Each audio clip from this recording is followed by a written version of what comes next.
1 April 2026 ही फक्त एक तारीख नाही, तर भारतातील कोट्यावधी करदात्यांच्या आयुष्यातला एक टर्निंग पॉइंट आहे. कारण याच दिवशी लागू होतोय नवा आयकर कायदा आणि त्याचसोबत बदलणार आहे तुमची संपूर्ण आय-टी-आर फायलिंग प्रक्रिया, टॅक्स सिस्टीम, फॉर्म नियम, पद्धती आणि सवयी. आजपर्यंत ज्या आयकर प्रक्रियेला लोक डोकेदुखी, गोंधळ, चार्टर्ड अकाउंट शिवाय अशक्य असं म्हणायचे, तीव्र प्रक्रिया आता सरकार सोप्या, डिजिटल, पारदर्शक आणि स्वयंचलित बनवण्याच्या तयारीत आहे. हा बदल केवळ कायद्याचा नाही, तर मानसिकतेचा आहे.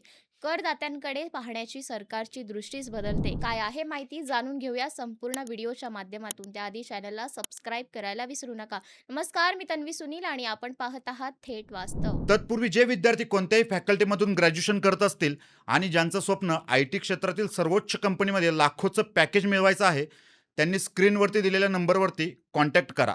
तुम्हाला तिथे संपूर्ण मार्गदर्शन केलं जाईल. 2026-27चा केंद्रीय अर्थसंकल्प सादर करताना अर्थमंत्री निर्मला सीतारामन यांनी जेव्हा स्पष्टपणे जाहीर केलं की 1 एप्रिल 2026 पासून नवा आयकर कायदा लागू होणार आहे, तेव्हा अनेकांना त्याचा अर्थ लगेच लक्षात आला नाही. पण खरं सांगायचं तर ती घोषणा म्हणजे भारताच्या टॅक्स सिस्टीमचं डिजिटल रिबूट आहे.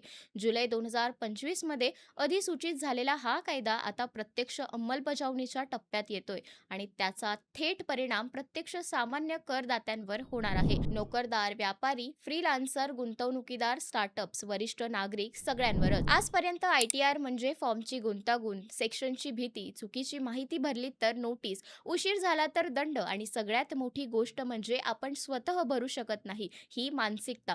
पण नव्या आयकर कायद्याचं उद्दिष्ट अगदी स्पष्ट होतं. करदाता स्वतःच्या कोणत्याही मदतीशिवाय सहजपणे आपला आय-टी-आर भरू शकेल. सरकारला ही प्रक्रिया इतकी सोपी करायची आहे की ती मोबाईल ॲपवर जसं ट्रेन तिकीट बुक करता येईल तसं सहज आय-टी-आर फाईल करता यावं. नवीन आय-टी-आर फॉर्म पूर्णपणे डिझाईन केला जाणार आहे. तो फक्त बदललेला फॉर्म नसेल, तर तो एक डिजिटल स्मार्ट सिस्टीम असेल. यामध्ये आधीच भरलेली माहिती असेल. पगार, बँक व्याज, टी-डी-एस, गुंतवणूक, शेअर्स, म्युच्युअल फंड, लाभांश, बँक व्यवहार, डिपॉझिट, डाटा सगळं काही सिस्टीम आधीच खेचून आणेल. करदात्याला फक्त ते तपासायचे, कन्फर्म करायचं आणि सबमिट करायचं. म्हणजेच आय-टी-आर फायलिंग ही डेटा भरण्याची प्रक्रिया न राहता डेटा व्हेरिफिकेशन प्रक्रिया बनेल.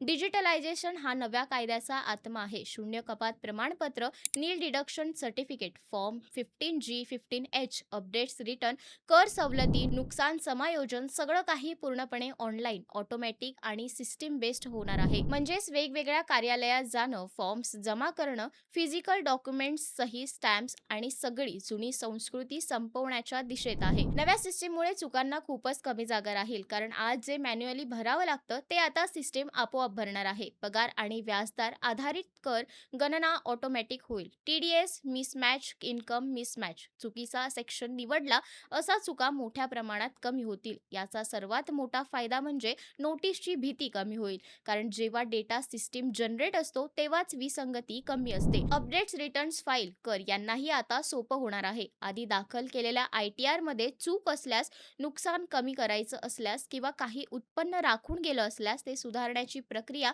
आता सहन आणि डिजिटल असेल. यामुळे चूक झाली म्हणजे आयकर विभागाची नोटीस ही मानसिकता बदलून चूक दुरुस्त करता येते अशी सकारात्मक प्रणाली तयार होईल. शेअर बाजारात गुंतवणूक करणाऱ्या करदात्यांसाठीही मोठा बदल आहे. फॉर्म 15G आणि 15H आता थेट डिपॉझिटरीमध्ये सादर करता येणार आहे. म्हणजेच वेगवेगळ्या कंपन्या, बँका, संस्थांकडे जाऊन वेगवेगळे फॉर्म देण्याची गरज राहणार नाही. एकाच डिजिटल सिस्टीम मधून सगळं होणार आहे. लाभांश, व्याज, भांडवली, नफा सगळं ट्रॅक होणार आहे आणि सोप्या पद्धतीने. यासोबत आय-टी-आर फायलिंग अंतिम तारीख वाढवण्याचीही शक्यता वर्तवली जात आहे. वैयक्तिक करदात्यांसाठी 31 जुलै कायम राहील, पण ऑडिट नसल्यामुळे करदात्यांना ती 31 ऑगस्ट पर्यंत वाढवू शकतात. याचा अर्थ म्हणजे करदात्यांना अधिक वेळ, अधिक सुविधा आणि कमी दबाव. हा नवा आयकर कायदा म्हणजे फक्त सरकारचा प्रशासनिक बदल नाही, तर तो विश्वासावर आधारित सिस्टीम तयार करण्याचा प्रयत्न आहे. करदात्याला संशयाच्या नजरेने पाहण्याऐवजी त्याला सिस्टीमचा भाग बनवण्याची ही प्रक्रिया सरकारचा उद्देश स्पष्ट आहे. कंट्रोल नव्हे तर कनेक्ट. आज भारत डिजिटल इंडियाकडे जातोय आणि त्यात टॅक्स सिस्टीम मागे राहू शकत नाही. UPIने जसं व्यवहार बदलून टाकलं तसंच हा नवा आयकर कायदा ITR फायलिंग भविष्य बदलणार आहे. आज जो करदाता टॅक्स फायलिंग घाबरतो, उद्या तो आत्मविश्वासाने स्वतः रिटर्न फाईल करेल, कारण सिस्टीम त्याच्या बाजूने असेल, विरोधात नाही. 1 एप्रिल 2026 ही तारीख फक्त कायद्याची अंमलबजावणी नाही, तर नव्या कर संस्कृतीची सुरुवात आहे. जिथे करदाता म्हणजे संशयित नाही, तर सिस्टीमचा भाग आहे. जिथे ITR म्हणजे तणाव नाही, तर एक साधी डिजिटल प्रक्रिया आहे. जिथे टॅक्स म्हणजे भीती नाही, तर जबाबदारी आहे. नवा आयकर कायदा म्हणजे फक्त नियम बदल नाही, तर तो म्हणजे भारताच्या कर सिस्टीमचा डिजिटल अवतार आहे. तो म्हणजे पारदर्शकतेकडे जाणारा प्रवास आहे. तो म्हणजे करदाता केंद्रीय व्यवस्था आहे आणि सर्वात महत्त्वाचं म्हणजे तो भारताचा टॅक्स फ्युचर आहे. अशाच वास्तवाची जाणीव करून देणाऱ्या महत्त्वपूर्ण व्हिडिओसाठी लाईक, शेअर, सबस्क्राईब करायला विसरू नका. धन्यवाद.